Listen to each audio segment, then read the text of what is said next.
myself, actually, and Mrs. Mane certainly didn't.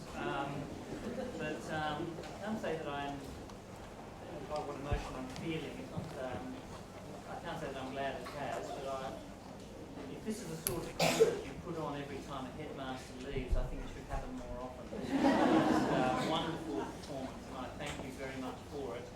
And I think I would like to acknowledge the teachers and the specialist teachers as well who have worked so hard to get all of this together. And I'd like to start my few words by thanking the teachers of the school and all of those who worked hard to present this concert. So thank you very much.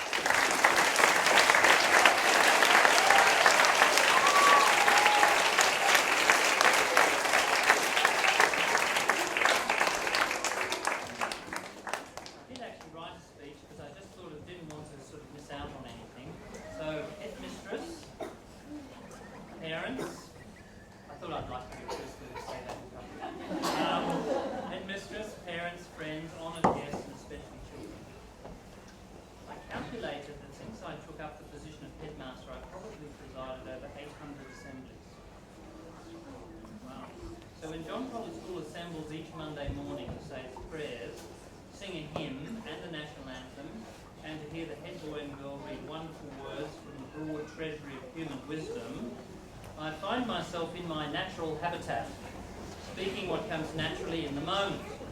But this time things are a little different. For about 799 assemblies, I've stood here and directed the show. But today I sat over there with Mrs. Mane, and we have watched children sing and recite and speak, and all in my honour. It's not really just in my honour, because it may look like I'm the front man. In some ways, I am sort of like that puppet you see with someo's hand up their back doing the talking, and the person who's controlling it often is Mrs. Mane, and I would like to take some time here to acknowledge her as well.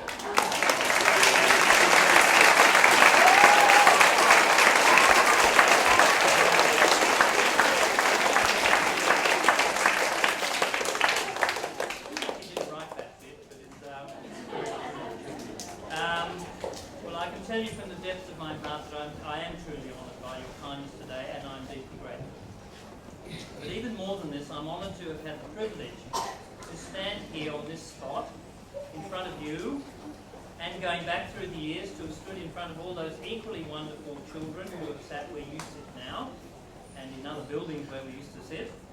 I'm honoured to have been here with your teachers and sometimes your parents, and a lot of them here today, so thank you very much for coming. To look out on a sea of young faces, singing together, praying together, and laughing together at wonderful stories from around the world. So today I thought I'd give you one last story. Here it goes.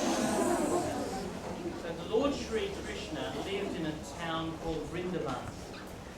And in Vrindavan they worshipped Indra, who was the king of the gods. And the king of the gods is in charge of the heavens, but also he's in charge of the rain and the thunder and the lightning. And the people of Vrindavan worshipped him. Krishna one day came to the people of Vrindavan and said, we shouldn't worship Indra, we can't even see him. We should worship something we can see. We should worship this mountain here, the mountain that loomed over their village, and the mountain called Mount Govardhana. So he told them they should change their worship from worshipping Indra to worshipping Mount Govardhana. And the people were a little nervous about this, it must be said, because they thought Indra would be cross. So they wondered what would happen, but, they trusted Krishna, so they did. They shifted their worship from Indra to Mount Govardhana. So, Indra was cross. Indra was up in heaven and he was really annoyed. And he thought, I'm going to teach them a lesson. I'm going to send all this rain and thunder and lightning. I'm going to wash the village away. So that's what he did. All this rain started pouring down, and the villagers began to panic. So they ran to the Lord Sri Krishna and said, what do we do? And Sri Krishna laughed and said, we'll teach Indra a lesson.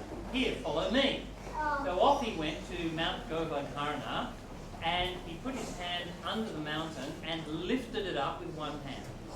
And then, just to probably show him off a bit, I'm afraid, he then held it up with one little finger.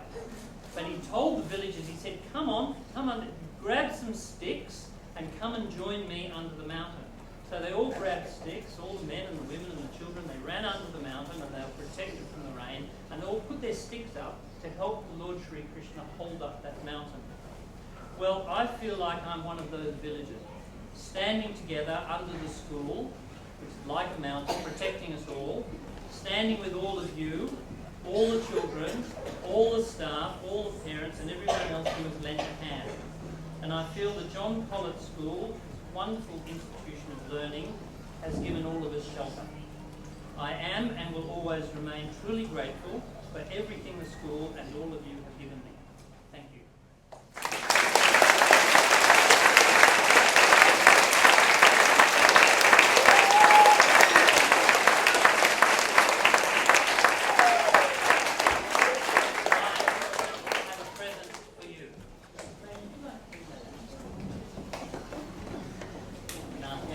Loan to come back out.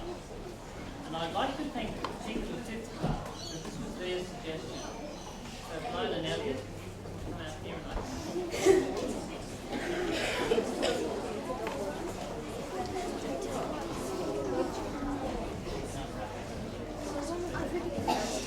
we are, my class, and this is Nate's class. This is something about me.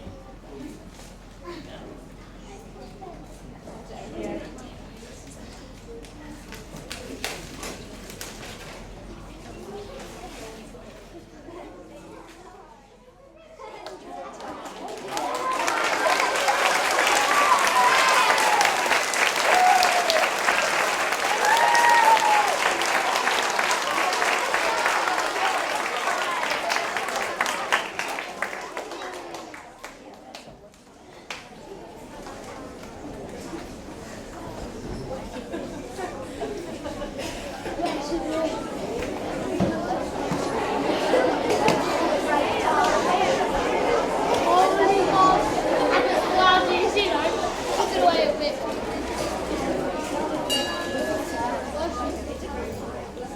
The last item on our agenda is the school song. We crave your indulgence. It's a work in progress. We made the last change to it yesterday. So you have the words on the back of your program, and you're very welcome to join us in this school song. Children,